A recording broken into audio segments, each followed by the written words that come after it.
स्वागत है इस डीप डाइव में।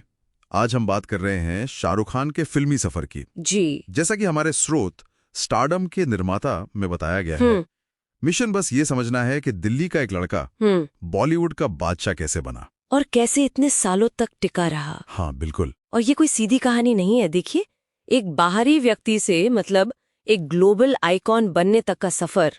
और दिलचस्प ये है, जैसा स्रोत कहता है, कि शुरुआत वैसी हीरो वाली थी ही नहीं। अच्छा, तो कहाँ से शुरू करें? चलिए खोलते हैं, पढ़ते। हाँ, तो पहली परत तो टीवी की है, फौजी 1988 का सीरियल। जी। और कमाल की बात जो लेख में बताई गई है क्या? कि निर्देशक राजकुमार कपूर को लगा कि कैमरा मतलब उन्हें इतना पसंद करता है कि उन्हें सेकंड लीड से उठाकर मेन लीड बनाना पड़ा। वाह, मतलब स्क्रीन प्रेजेंस तो शुरू से ही थी। बिल्कुल, वो पहला संकेत था। फिर फिल्मों में आए। दीवाना 1992 से सेकंड लीड ही थे उसमें भी। हाँ, पर बेस्ट डेब्यू अवार्ड जीता उन्होंने।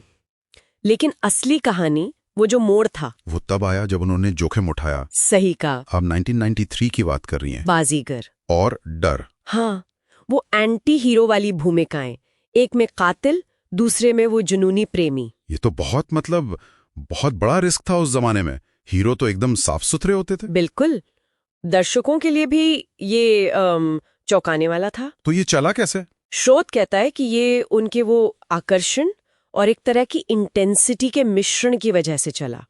उन्होंने उन नेगेटिव किरदारों को भी, क्या कहते हैं, देखने लायक बना दिया। हाँ। करिश्मा था वो। और ये दांव तो जबरदस्त कामयाब रहा। हाँ, तेजी से बड़े स्टार बन गए। और ये वो दौर था जब भारत बदल रहा था, उदारीकरण। हाँ, नया मध्य वर्ग। बिल्कुल, और वो उसके चेहरे बन गए। स्रोत में एक सर्वे का जिक्र है 94-95 का, जिसमें उन्होंने लोकप्रियता में बच्चन साहब को भी पीछे छोड़ दिया था। सोचिए।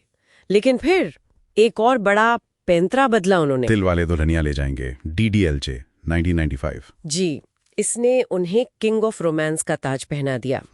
और दिलचस्प बात यह है स्रोत के हिसाब से कि बाजीगर के बाद कुछ लोग मान रहे थे कि हीरो करियर शायद खत्म। अच्छा। हाँ, पर शायद असली जोखिम तो DDLJ जैसी फिल्म करना था। एंटी हीरो के एकदम बाद पूरी तरह से रोमांटिक राज। ये तो उनके टाइप से बिल्कुल हटके था। तो एंटी हीरो से ज्यादा बड़ा जोखिम ये था शायद। हाँ, और ये जोखिम भी सफल रहा। फिल्म ने तो इतिहास ही बना दिया। सबसे लंबे समय तक चलने वाली भारतीय फिल्म। जी, और इसने सिर्फ उन्हें किंग ऑफ रोमांस नहीं बनाया, इसने मर्दानगी को भी बदला। ज्यादा सेंसिटिव, इमोशनल हीरो। लेकिन वो सिर्फ राज बनकर नहीं रह गए, उन्होंने अपनी रेंज भी दिखाई। हाँ, बाद की फिल्मों में, जैसे स्वदेश 2004 और खासकर चक दे इंडिया 2007। चक दे इंडिया बहुत अहम फिल्म थी, स्रोत भी बताता है। क्यों?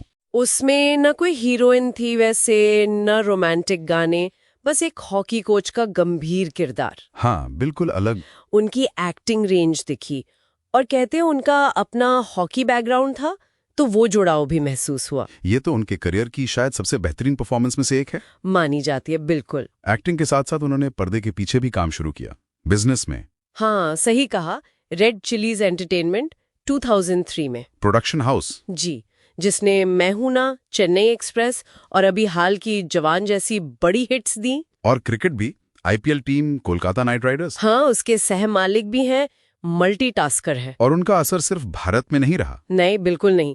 ग्लोबल अपील जबरदस्त है, एशिया में और जो भारतीय बाहर रहते हैं उनमें। स्रोत में स्विट्जरलैंड का उदाहरण है, DDLJ की वजह से टूरिज्म बढ़ने का। हाँ, उनकी फिल्मों के विषय भी, जैसे पहचान, जेंडर, धर्म, और जो वो सार्वजनिक रूप से कहते हैं, महिला सशक्तिकरण, धार्मिक सहिष्णुता।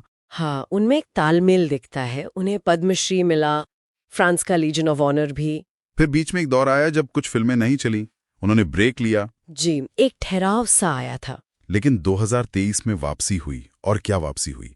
पठान और जवान दोनों ने 1000 करोड़ से ज्यादा कमाए, उनके करियर की सबसे बड़ी हिट्स। ये दिखाता है कि उनकी अपील अभी भी कितनी मजबूत है। बिल्कुल, 3 दशक से ज्यादा हो गए और आज भी बॉक्स ऑफिस पर राज। तो ये सफर हमने देखा, टीवी से एंटी हीरो, फिर रोमांस किंग, फिर वर्सेटाइल एक्टर, सफल उद्यमी और ग्लोबल आइकन। हर मोड़ पर एक सोचा समझा कदम या जोखिम।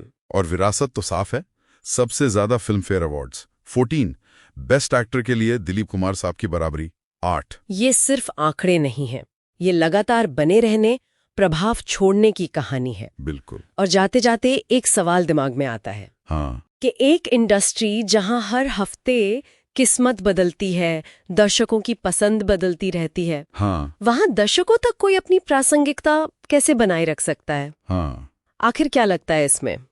ये वाकई सोचने वाली बात है।